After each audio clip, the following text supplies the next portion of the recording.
Hello student, এই video লেকচারটি BA programme first semester DSC 1 এবং ডিএসসি 2 হিসাবে যাদের সোশিওলজি আছে তাদের জন্য।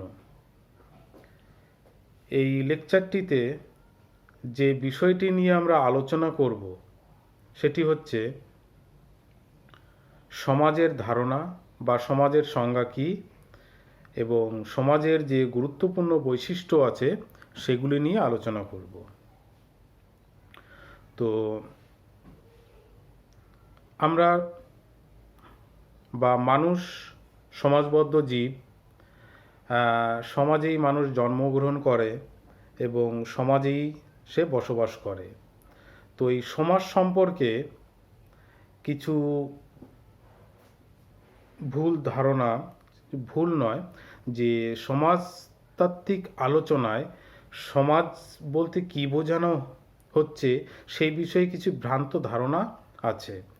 তো সেই সমাজ কি, সমাজতাত্ত্বিক আলোচনায় সমাজটা কি সেই বিষয়ে আমরা পরিষ্কার ধারণাটা নিব। আর তার সঙ্গে বলবো যে সাধারণ মানুষ সমাজ বলতে নির্দিষ্ট একটি অন্তঃগোষ্ঠীর সদস্যদের বুঝে থাকে, অর্থাৎ সামাজিক সম্পর্ককে নয়, বিশেষ ব্যক্তিবর্গকেই সমাজ আখ্যা দেওয়া হয়। এই অর্থে হরিজন সমাজ কথাটি ব্যবহার করা হয়। আবার অনেক সময় প্রাতিষ্ঠানিক অর্থে সমাজ শব্দ বা সমাজ শব্দটির প্রয়োগ দেখা যায়। এই অর্থে ব্রাহ্ম সমাজ, আর্য সমাজ প্রভৃতির কথা উল্লেখ করা যায়। এছাড়াও ধর্মীয় গোষ্ঠীর দৃষ্টিভঙ্গিতে সমাজ শব্দের প্রয়োগ দেখা যায়, যেমন বৈষ্ণব সমাজ, শাক্ত সমাজ প্রভৃতি। কিন্তু সমাজতত্ত্বে অন্তঃগোষ্ঠী, প্রাতিষ্ঠানিক বা ধর্মীয় গোষ্ঠীর অর্থে যে সমাজ কথাটি ব্যবহার করা হয় না। অর্থাৎ সমাজতাত্ত্বিক দৃষ্টিভঙ্গিতে এই যে তোমার অন্তঃগোষ্ঠী, প্রাতিষ্ঠানিক বা ধর্মীয় দৃষ্টিভঙ্গিতে সমাজের ব্যাখ্যা করা হয় না। সমাজতত্ত্বে কোনো বিশেষ জনগোষ্ঠীকে সমাজ বলা হয় না, বরং এই জনগোষ্ঠীর ভিতরকার ব্যক্তিবর্গের মধ্যে যে মিথস্ক্রিয়া, সোশ্যাল ইন্টারঅ্যাকশন সৃষ্টি করে তাকেই সমাজ বলা হয়।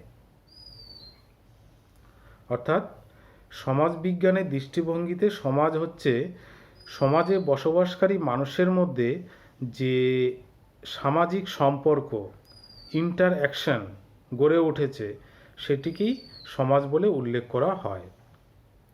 তো এই সাধারণভাবে সমাজ বলতে মানুষ যেসব বুঝে থাকে এইগুলোই এরকম প্রকৃতির হয়ে থাকে। তো ব্যুৎপত্তিগত অর্থে সমাজ বলতে যা বোঝায় তা হলো একত্রে গমন বা একত্রে বসবাস,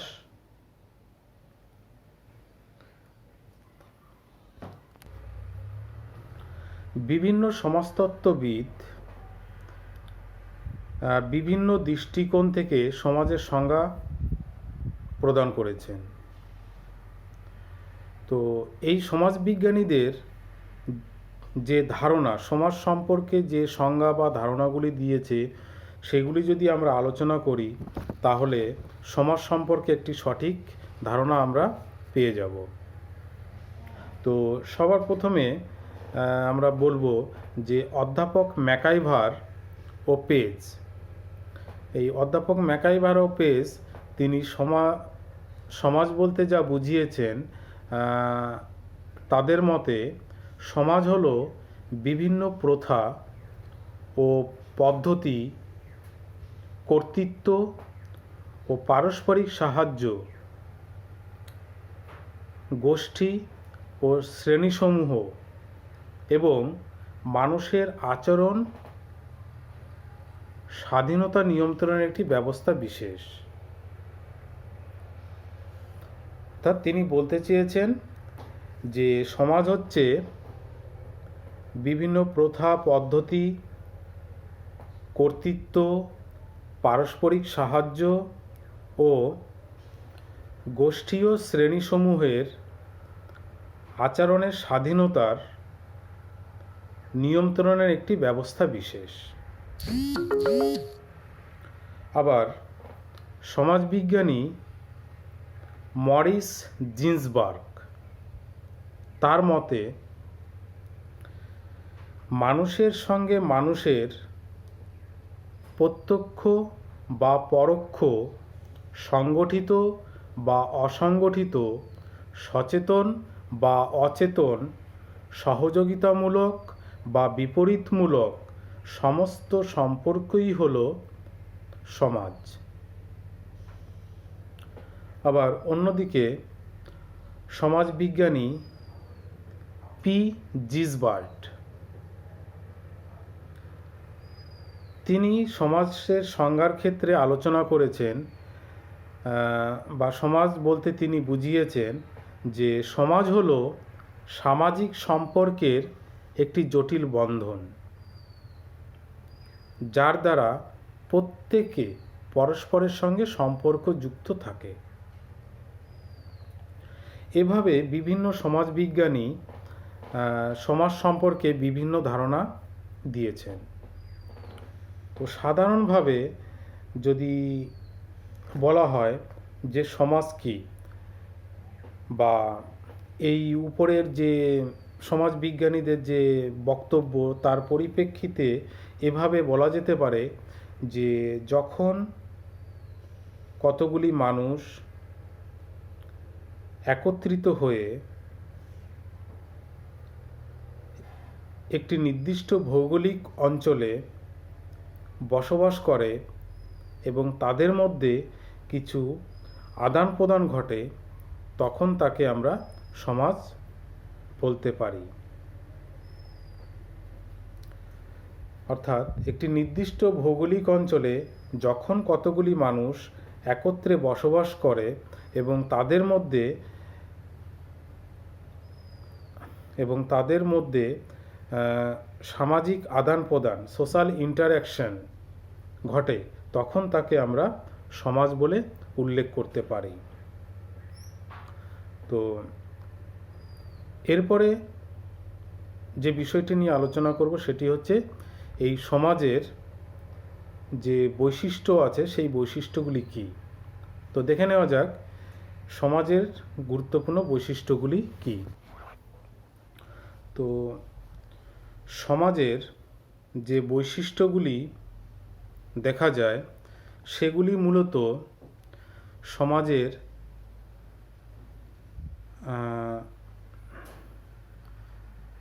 সমাজের যে সম্পর্কের ধারণাগুলি আছে তার পরিপ্রেক্ষিতেই কিন্তু পাওয়া যায়। তো প্রথম যে বৈশিষ্ট্যটি আছে সেটি হচ্ছে বিমূর্ত প্রকৃতি।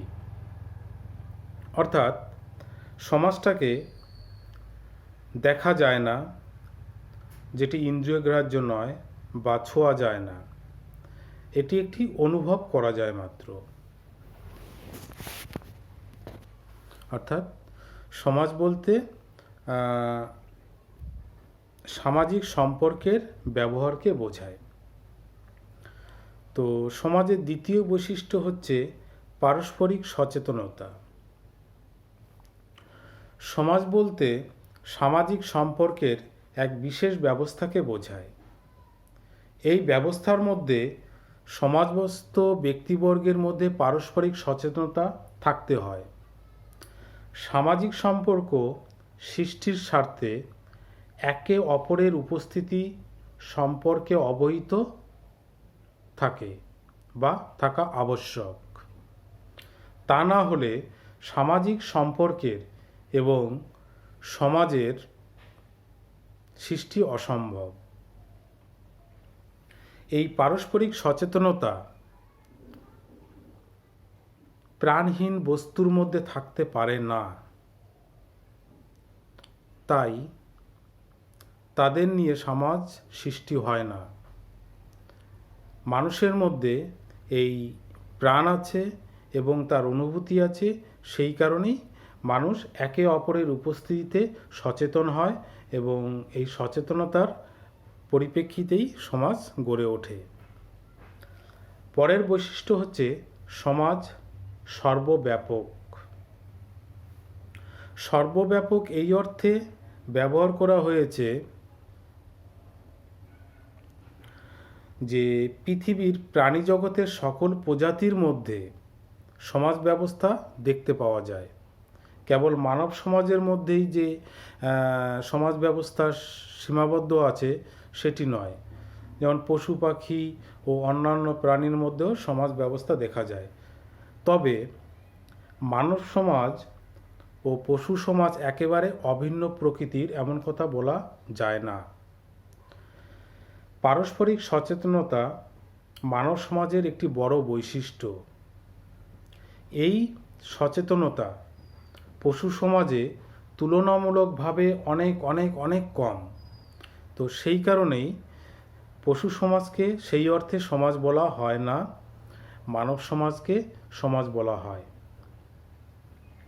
যাই হোক, সমাজের এই ব্যাপকতার বিষয়টি একটি গুরুত্বপূর্ণ বৈশিষ্ট্য।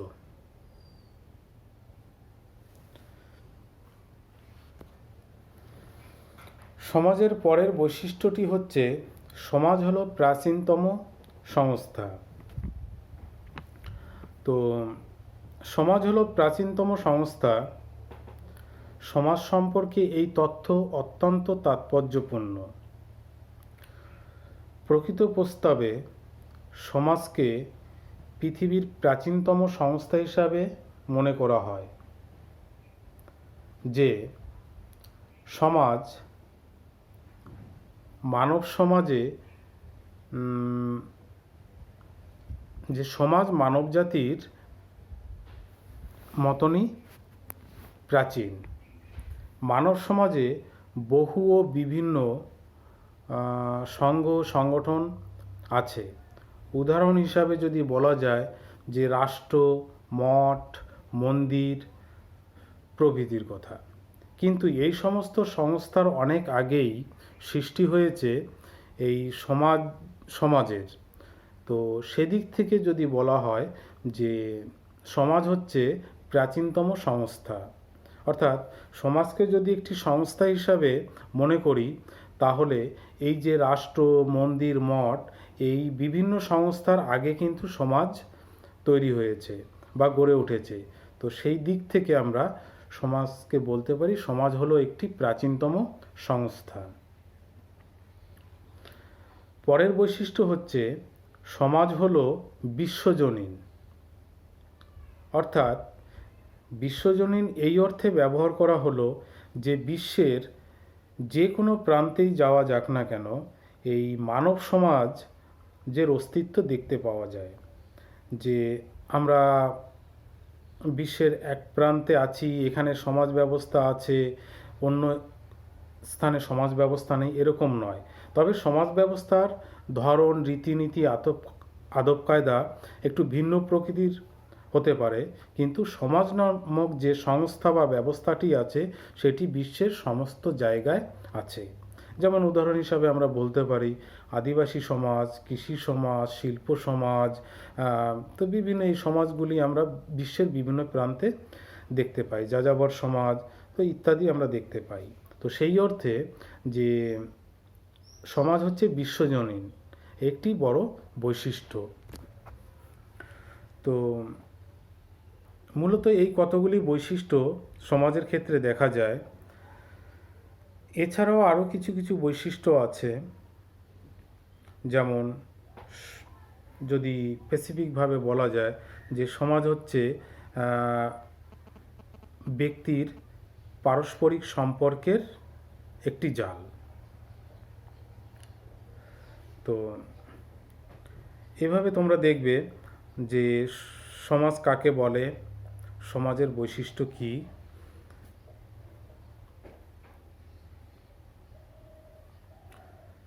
তো আজকের আলোচনা এই অবধি। এর পরের আলোচনায় অর্থাৎ পরের যে লেকচারটি হবে সেখানে সমাজ নিয়ে আলোচনা হবে। সেখানে আলোচনা করব সমাজের পার্থক্য বা প্রকারভেদ, সমাজটাকে কত ভাগে ভাগ করে আলোচনা করা যেতে পারে। তো আজকে আমরা আলোচনায় দেখলাম যে সমাজ কাকে বলে, সমাজের গুরুত্বপূর্ণ বৈশিষ্ট্য সেগুলি কি, এটাই।